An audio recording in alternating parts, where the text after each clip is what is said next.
अस्सलामुअलैकुम वरहमतुल्लाहि वबरकातुह। मैं मुद्दस्सिर अंजुम, आपका इस्तकबाल है। जैसा कि आपको मालूम है कि आप लोग रोज़ाना उर्दू का क्लास देख रहे हैं, पढ़ रहे हैं हम लोग। तो आज मैट्रिक का जो सिलेबस में हमारा शामिल है हिंदुस्तानी आइन के म्यामार डॉक्टर भीमराव अंबेडकर, उसके बारे में हम लोग पढ़ने जाएंगे, है ना। हिंदुस्तानी आइन के Myanmar doctor Bhimrao Ambedkar. Myanmar बोलते हैं तामीर करने वाला, बनाने वाला। चूंकि हिंदुस्तान का आइन जिसको कानून बोलते हैं, कानून जिसको आइन बोलते हैं, इसे किसने बनाया? डॉक्टर भीमराव अंबेडकर साहब ने बनाया, इसलिए उनको हिंदुस्तानी आइन के म्यामार कहते हैं। हम पॉइंट टू पॉइंट देखते जाते हैं। डॉक्टर भीमराव अंबेडकर साहब 14 अप्रैल 1891 ईस्वी मोहू सेंट्रल इंडिया में पैदा हुए, है ना। इनकी पैदाइश याद रखेंगे कि 14 अप्रैल को पैदा हुए, और साल अगर पूछ ले तो याद रखेंगे 1891 ईस्वी को। हमारा अगला पॉइंट है, उनके वालिद का नाम रामजी मालोजी सिकपाल और वालदा का नाम भीमबाई था, है ना। इनके वालिदैन का नाम याद रखेंगे, वेरी वेरी इंपॉर्टेंट, बहुत ज्यादा ये पूछा जाता है ना। वालिद का नाम रामजी मालोजी सिकपाल और वालदा का नाम, माँ का नाम भीमबाई था। वो अपने वालिदैन की 14वीं और सबसे छोटी औलाद थे। सब लोग प्यार से उन्हें भीमा कहा करते थे। वो अपने वालिदैन की 14वीं यानी 14वें नंबर पे थे और औलादों में सबसे छोटी औलाद थे। लोग उन्हें प्यार से क्या कहते थे? भीमा कह करके उन्हें पुकारते थे, बुलाते थे। अपने दादा मालोजी की तरह से उनके वालिद रामजी सिकपाल बरतानवी सरकार की फौज में मुलाजिम थे। पूछ लेगा उनके दादा की तरह उनके वालिद कहाँ पे मुलाजिम थे, तो बोलेंगे बरतानवी सरकार। बरतानवी सरकार बोलते हैं ब्रिटिश गवर्नमेंट। किसको बोलते हैं? ब्रिटिश गवर्नमेंट को बोलते हैं बरतानवी सरकार। डॉक्टर भीमराव की उम्र अभी 2 बरस की थी कि उनके वालिद फौज की मुलाजमत से सबकदोश हो गए। सबकदोश बोलते हैं रिटायर। सबकदोश को बोलते हैं, रिटायर को बोलते हैं। जब उनकी उम्र 2 बरस की थी, किसकी? अंबेडकर साहब की, तो उनके वालिद फौज की मुलाजमत से क्या हो गए थे? सबकदोश हो गए थे। भीमराव अभी 6 साल के ही थे कि उनकी माँ भीमाबाई का इंतकाल हो गया। चुनांच रामजी की बहन ने उस खानदान की देखभाल शुरू कर दी।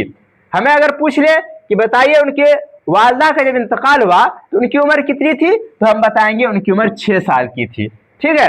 और माँ के इंतकाल के बाद उनके खानदान की परवरिश किसने की, देखभाल किसने की, तो बोलेंगे उनके वालिद की बहन यानी उनकी फूफी, है ना, उनकी फूफी, है ना, उनकी फूफी ने उनके खानदान की देखभाल की।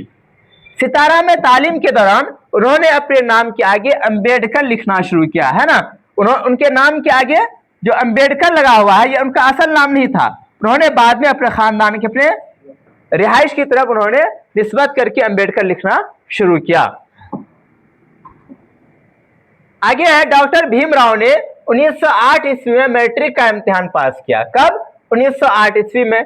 उसके बाद उन्होंने एल्फिस्टन कॉलेज, किस कॉलेज से? एल्फिस्टन कॉलेज में दाखिला लिया और 1912 ईस्वी में इसी कॉलेज से BA की डिग्री हासिल की। बहुत बहुत इंपॉर्टेंट ये कहते हैं है कि उन्होंने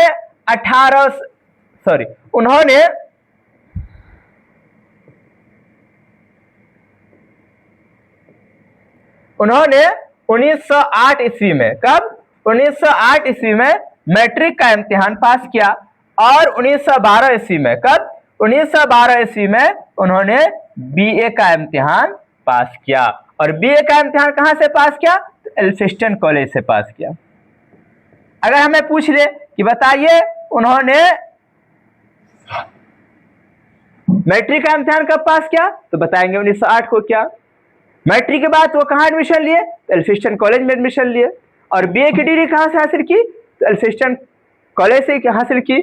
और कब? तो 1912 ईस्वी को।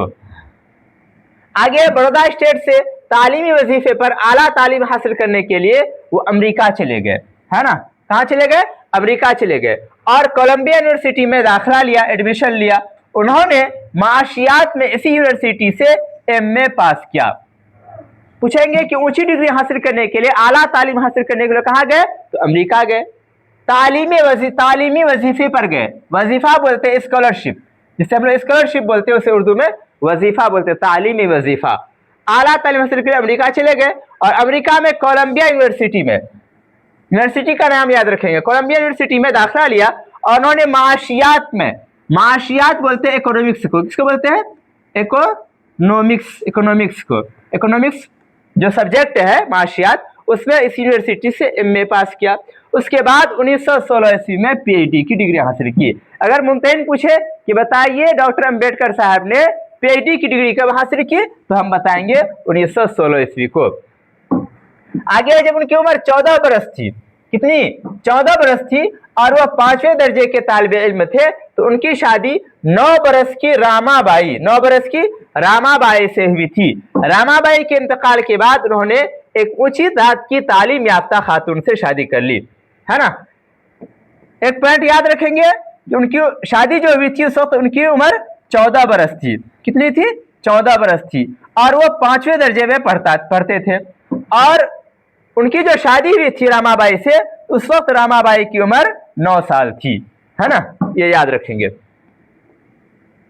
आगे वह हिंदुस्तान के सबसे बड़े एजाज भारत रत्न से नवाजे गए, है ना, ये अवार्ड का नाम है भारत रत्न, जिसे वो नवाजे गए थे। 5 दिसंबर 1956 ईस्वी की रात डॉक्टर भीमराव सोने के लिए बिस्तर पर गए तो नींद में ही वफात पा गए, है ना। 1956 ईस्वी में उनकी क्या हो गई? इंतकाल उनका हो गया। और इनकी पैदाइश और वफात और मैट्रिक का इम्तिहान, बीए कहां से क्या, कब क्या, ये सारी बातें आप याद रखेंगे, एग्जाम की दृष्टि से बहुत इंपॉर्टेंट है। आगे है बुद्ध नहीं है, बोध होगा। बौद्ध मजहब में निर्वाण का तस्वुर इरफान है। आमतौर से क्वेश्चन बनाते हैं और पूछ लेते हैं कि बताइए बौद्ध मजहब में निर्वाण का क्या तस्वुर है, निर्वाण का क्या तस्वुर है, तो उसका जवाब हम देंगे निर्वाण का तस्वुर इरफान है। आमतौर से ये क्वेश्चन हमेशा पूछता है। तो ये था आज का हमारा क्लास। अगर आपको वीडियो पसंद पड़ा हो तो वीडियो को लाइक करें,